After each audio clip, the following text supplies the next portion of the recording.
जय हिंद दोस्तों, आशा करता हूँ आप सभी अच्छे होंगे। और 7th क्लास में आपका बहुत बहुत स्वागत है। 6ठी क्लास में आपको जनरल प्रमोशन मिल गया, सभी को पता चली गया होगा। तो आज से हम हमारा ऑनलाइन स्टडी का पहला चैप्टर स्टार्ट कर रहे हैं मैथ्स का। तो देखते हैं, पहला चैप्टर है कि पूर्णांक। पूर्णांक क्या होते हैं पहले ये समझ लेते हैं हम। हालांकि आपको मैं 6th क्लास में पढ़ा चुका हूँ, ये आप लोग जानते भी होंगे बहुत कुछ इसके बारे में। पूर्णांक क्या होते हैं? पूर्ण संख्या और ऋणात्मक संख्याएं एक समूह बनाती है जिसे बोलते हैं पूर्णांक। पूर्णांक, ठीक है। और संख्या रेखा भी पढ़ लेते हैं क्योंकि इस चैप्टर में संख्या रेखा की काफी हमें जरूरत पड़ेगी। तो संख्या रेखा क्या होती है? जिस रेखा पर हम वास्तविक संख्याओं को दर्शाते हैं। वास्तविक संख्या क्या होती है? जितनी भी पूर्ण संख्याएं, प्राकृत संख्याएं, परिमेय संख्या, अपरिमेय संख्या, ये सब क्या कहलाती है? वास्तविक संख्याएं कहलाती है। तो जिस संख्या पर हम वास्तविक संख्याओं को दर्शाते हैं उसे क्या बोलते हैं? संख्या रेखा। ये समझ में आ गया होगा आपको। अब हम इसमें इतने ज्यादा पढ़ने लायक कुछ नहीं था, बड़ा सा केवल पुनरावलोकन है जो हमने 6 में पढ़ा, केवल उसको रिवाइज कर रहे थे। अब हम करेंगे एक्सरसाइज 1.1। तो स्टार्ट करते हैं एक्सरसाइज 1.1। तो पहला क्वेश्चन है आपका, किसी विशिष्ट दिन विभिन्न स्थानों के तापमानों को डिग्री सेल्सियस में निम्नलिखित संख्या रेखा द्वारा दर्शाया गया है। आप देख सकते हैं संख्या रेखा द्वारा।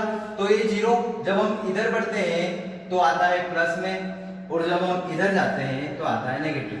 ये आप सभी को पता है। और जब तापमान प्लस में जाता है मतलब गर्मी क्या हो रही है? बढ़ रही है। क्या हो रही है? बढ़ रही है।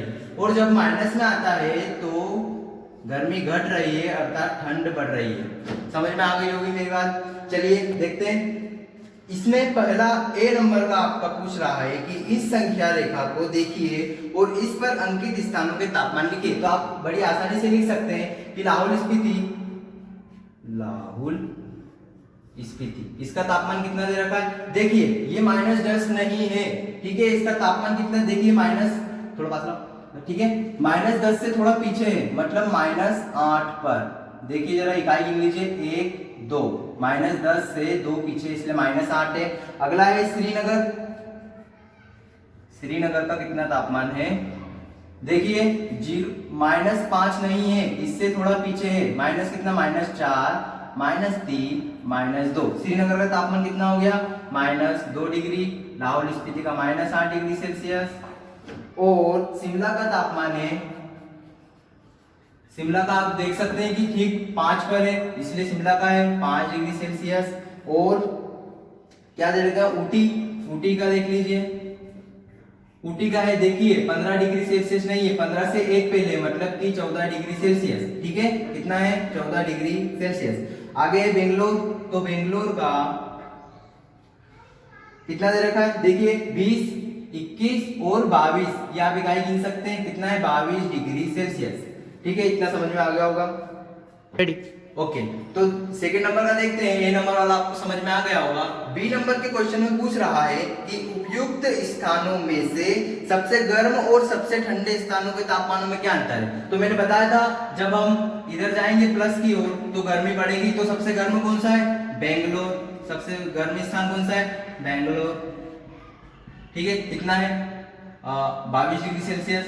कैसे? तो अभी बताया था, ये 20 है, 21, 1 इकाई, 2 इकाई जाएंगे तो कितना हो जाएगा? 22 डिग्री सेल्सियस, ठीक है। और सबसे ठंडा स्थान कौन सा है देख लेते हैं। सबसे ठंडा स्थान देखिए, बोला था कि जब इधर आएंगे तो ठंड बढ़ेगी, तो सबसे ठंडा स्थान है लाहौल स्पीति, जिसका कितना है? -8 डिग्री सेल्सियस। तो लाहौल स्पीति कितना है? -8 डिग्री सेल्सियस। पूछ रहा है कि इनका तापमानों का अंतर कितना है। तो देख लेते हैं तापमानों का अंतर। तापमानों का अंतर, ठीक है। चलिए कितना है? बेंगलोर का 22 डिग्री सेल्सियस और लाहौल स्पीति का -8 डिग्री सेल्सियस। क्योंकि क्वेश्चन में अंतर बोला है इसलिए यहाँ माइनस लगाया है, और ये माइनस है इसका तापमान दर्शाने के लिए, ठीक है। इस बात में कंफ्यूज बिल्कुल ना हो। देखते हैं आगे क्या होता है। चलिए माइनस और माइनस प्लस हो जाएगा, सभी जानते हैं, आप पहले बता चुका हूं बहुत बार, ठीक है। माइनस और माइनस प्लस हो जाता है, तो ये प्लस 22 और 8 कितना हो जाएगा? 30 डिग्री सेल्सियस। आंसर कितना आया? 30 डिग्री सेल्सियस, ठीक है। लास्ट में इसके एक लाइन लिख देना कि इसका इनके तापमानों का अंतर कितना होगा? 30 डिग्री सेल्सियस, ठीक है। चलिए अगला क्वेश्चन देखते हैं, स्टार्ट। चलिए सी नंबर का देखिए, लाहौल स्पीति एवं श्रीनगर के तापमानों में क्या अंतर है।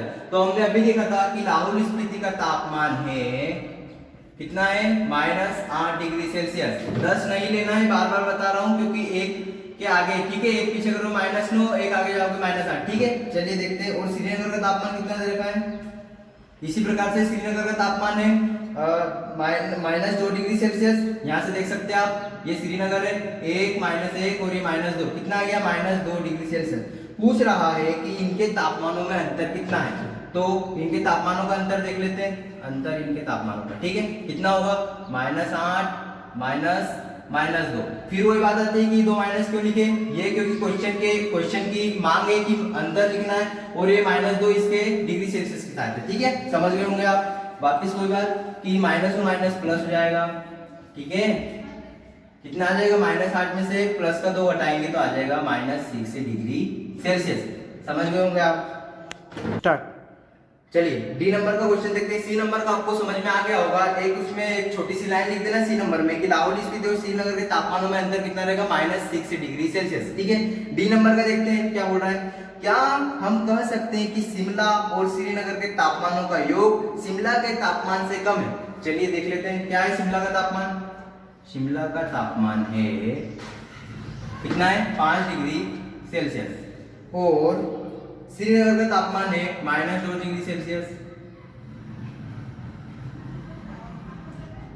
-2 डिग्री सेल्सियस। पूछ रहा है कि इनके तापमानों का योग कितना आएगा, इनके तापमानों का योग देख लेते हैं। ये 5 प्लस -2, ठीक है, ये 5 क्यों, क्योंकि शिमला का है और ये श्रीनगर का -2 डिग्री सेल्सियस। इनका योग कितना आ रहा है, 3 डिग्री सेल्सियस। तो क्या यह शिमला के तापमान से कम है, हाँ, तो शिमला का तापमान कितना था, 5 डिग्री सेल्सियस, और ये कितना है, 3 डिग्री सेल्सियस। तो इसका आंसर होगा हाँ, शिमला के तापमान से कम है। समझ में आ गया। इसी में एक और क्वेश्चन पूछ रहा है, क्या इन दोनों स्थानों के तापमानों का योग श्रीनगर के तापमान से भी कम है। तो देख लेते हैं, क्या श्रीनगर का तापमान कितना है, -2 डिग्री सेल्सियस, और इनका योग कितना है, 3 डिग्री सेल्सियस। तो क्या इससे कम है। मैंने बोला था जब माइनस में चल जाएगा तो ठंड बढ़ेगी, और जब प्लस में आएगा तो गर्मी बढ़ेगी। तो इसका आंसर हो जाएगा नहीं, ठीक है, समझ में आ गया होगा आपको। चलिए सेकंड नंबर क्वेश्चन देखते हैं क्या पूछ रहा है। सेकंड नंबर में किसी प्रश्नोत्तरी में सही उत्तर के लिए धनात्मक अंक दिए जाते हैं। सही उत्तर के लिए क्या दिए जाते हैं, धनात्मक अंक, और गलत उत्तर के लिए ऋणात्मक अंक दिए जाते हैं, ठीक है। एक बंदा है जैक, पूछ रहा है कि यदि 5 उत्तरोत्तर चक्करों में जैक द्वारा प्राप्त किए गए अंक 25, -5, -10, 15 और 10 हो, तो बताइए कि उसके अंकों का टोटल योग कितना होगा। आशा करता हूँ कि क्वेश्चन समझ में आया होगा। अब देखते हैं कि इनका योग कितना होगा। आसान तरीका यह होगा कि हम सारे पहले क्या करें, धनात्मक अंकों को जोड़ लें। क्या करें, धनात्मक अंकों को जोड़ लें, और फिर सारे ऋणात्मक अंकों को भी जोड़ लें।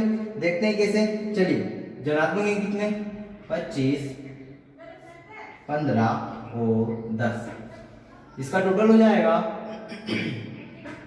50, ठीक है। जोड़ सकते हैं आप, आपको आता है जोड़ना, अच्छे से आता होगा, ठीक है। देखते हैं। और माइनस के अंक कितने, -5 प्लस -10, ठीक है। चलिए देखते हैं कितना हो जाएगा, -15, ठीक है। जोड़ घटा आपको आता है अच्छे से, ठीक है, ये दिखाने की मुझे जरूरत नहीं है। अब देखते हैं कि इनका योग कितना होगा। तो सारी प्लस की संख्या है, और सारी माइनस की संख्या है। इनका योग हमें दिखाना है। इनका योग कितना होगा, अभी पहले वाले क्वेश्चन में कर चुके हैं। प्लस माइनस कितना हो जाएगा, माइनस, ठीक है, ओके। 50 में से 15 घटाएंगे कितना आएगा, 35, ठीक है। उसके तो एक आखिरी में एक लाइन लिख देना कि जैक द्वारा प्राप्त किए गए कुल अंक कितने होंगे, 35 होंगे, ठीक है। समझ में आ गया आपको, यही इसका आंसर है। चलिए दूसरा क्वेश्चन आपको अच्छे से समझ में आ गया होगा। तीसरा क्वेश्चन देखते हैं क्या बोल रहा है। सोमवार को श्रीनगर का तापमान कितना दे रखा है, -5 डिग्री सेल्सियस था, और मंगलवार को तापमान 2 डिग्री सेल्सियस कम हो गया, ठीक है। मतलब कि अभी बताया था जब कम होगा तो ठंड क्या होगी, बढ़ेगी, ठीक है। चलिए आगे क्या, मंगलवार को श्रीनगर का तापमान कितना था। चलिए देख लेते हैं। श्रीनगर का तापमान पहले कितना दिया हुआ है हमें, श्रीनगर का तापमान हमें दिया हुआ है -5 डिग्री सेल्सियस, ठीक है। अब मंगलवार को मंगलवार को कितना बढ़ गया, कम हो गया, 2 डिग्री सेल्सियस कम हो गया। मतलब कि हमें क्या करना पड़ेगा, -5 में से, ठीक है, कितना 2 घटाना पड़ेगा। समझ रहे हैं आप, कम हो गया है, ठीक है, ये था, इससे भी कम हो गया, इसलिए हम क्या कर रहे हैं, घटा रहे हैं। तो कितना आ जाएगा, -7। अब हम एक छोटी सी लाइन लिख देंगे कि मंगलवार को श्रीनगर का तापमान कितना हो जाएगा, -7 डिग्री सेल्सियस हो जाएगा। ठीक है, ये समझ में आ गया होगा। इसी में एक और क्वेश्चन है कि बुधवार को तापमान 4 डिग्री सेल्सियस बढ़ गया। अब क्या बोल रहा है, पहले कम हो रहा था, लेकिन अब क्या हो गया, बुधवार को क्या बोल रहा है कि बुधवार को तापमान कितना बढ़ गया भैया, 4 डिग्री सेल्सियस बढ़ गया। मतलब कि गर्मी बढ़ी, गर्मी बढ़ी, समझ रहे हो, बढ़ गया मतलब गर्मी बढ़ी। देखते हैं, चलिए, मंगलवार को कितना था, -7, बुधवार को कितना बढ़ गया, 4 डिग्री सेल्सियस। तो बुधवार को तापमान टोटल कितना हो गया, -3 डिग्री सेल्सियस। समझ गए होंगे आप, ठीक है। चलिए, बुधवार को तापमान कितना था, तो -3 डिग्री सेल्सियस। एक छोटी सी लाइन लिख देंगे कि बुधवार को तापमान -3 डिग्री सेल्सियस था। यही आप स्टार्ट। चलो, तीसरा क्वेश्चन आपको समझ में आ गया होगा। चौथा क्वेश्चन देखते हैं, क्या बोल रहा है, एक हवाई जहाज समुद्र तल से 5000 मीटर की ऊंचाई पर उड़ रहा है। समुद्र तल से कितनी ऊंचाई पर उड़ रहा है, 5000 मीटर, ठीक है। और आगे बोल रहा है कि एक जो समुद्र तल से 1200 मीटर तैरती हुई एक पनडुब्बी है, कितनी नीचे, 1200 मीटर नीचे, ठीक है। चलो, क्या पूछ रहा है कि इन दोनों के बीच की हमें टोटल दूरी बतानी है। क्या करना है, इन दोनों के बीच की टोटल दूरी बतानी है। तो क्या लिखेंगे, दिया है, ठीक है। हवाई जहाज समुद्र तल से कितना ऊंचा है, हवाई जहाज की ऊंचाई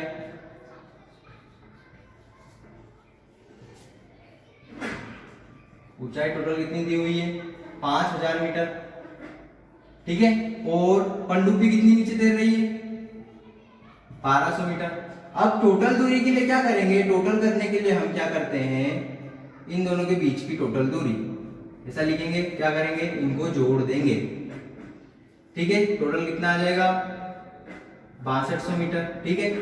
और आखिरी में एक लाइन लिख देंगे कि हवाई जहाज और पनडुब्बी के बीच की टोटल दूरी होगी 6200 मीटर। चौथा क्वेश्चन आपको समझ में आ गया होगा, ठीक है। पांचवा क्वेश्चन देखते हैं, मोहन अपने बैंक खाते में 2000 रुपए जमा कराता है। कितने रुपए जमा करा है, 2000 रुपए, ठीक है। चलो भैया, अगले दिन इसने से कितने निकाल लिए, उसने बैंक खाते में से निकाल लिए 1642 रुपए निकाल लिए। इसको बड़ी जल्दी है, इसने बड़े पैसे निकाल लिए। यदि खाते में से निकाली गई राशि को ऋणात्मक संख्या से निरूपित करें। चलो भैया, निकाली गई राशि क्या होगी, सुनिएगा जरा। जब हम किसी बैंक में पैसे डालते हैं तो पैसे क्या होंगे, जमा होंगे। जमा होंगे मतलब क्या होगी, बढ़ोतरी होगी, तो उसको वाइस दर्शाएंगे प्लस से। निकालेंगे तो पैसे क्या हुए, कम हुए, उसको वाइस दर्शाएंगे, ठीक है, माइनस से। आप लोग समझ रहे होंगे। तो क्या बोल रहा है ये, यदि खाते में से निकाली गई राशि को ऋणात्मक, है ना, रूप से निरूपित किया जाता है तो खाते में जमा की गई राशि को कैसे निरूपित करोगे। तो एक तो इसमें 2 क्वेश्चन है, पूछ रहा है कि जमा की गई राशि को कैसे, तो मैं बता चुका हूं कि जमा मतलब पॉजिटिव, ठीक है। तो कैसे, जमा की गई राशि को धनात्मक रूप में क्या करेंगे, निरूपित करेंगे, धनात्मक रूप से निरूपित करेंगे, ठीक है। आप लोग पूरा लिख लीजिएगा, ठीक है। चलिए, इसमें एक और क्वेश्चन पूछ रहा है, निकासी के पश्चात मोहन के खाते में शेष राशि ज्ञात कीजिए।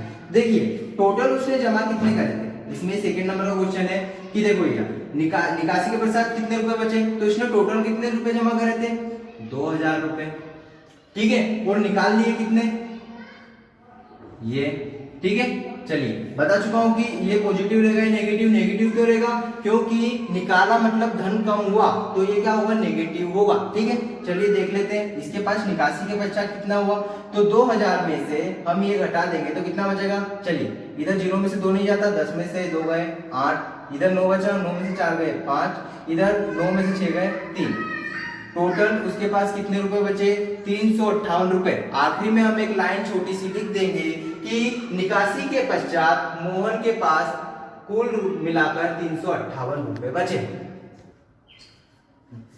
चलिए, आज के लिए इतना ही बस, ठीक है। देखो, वीडियो बनाने में बहुत ज्यादा मेहनत लग रही है। वैसे मैं कैमरे के सामने ज्यादा आता नहीं है ना, बड़ी शर्म आती है मुझे, लेकिन है ना, कोशिश करना कि आप पूरी वीडियो देखें, बड़ी मेहनत लग रही है, ठीक है। इसको आधी ना छोड़ें, ठीक है। छोटी सी वीडियो है, 5 क्वेश्चन है, इसको 2 बार भी देखेंगे तो कोई आपका नुकसान नहीं है, आपको केवल प्रैक्टिस करना है, ठीक है। इसकी फेयर कॉपी भी आप चेक करेंगे ना जब भी स्कूल लगते हैं आप, तो फेयर कॉपी बनाते चले, अच्छे से मेहनत कर, ठीक है। जय हिंद।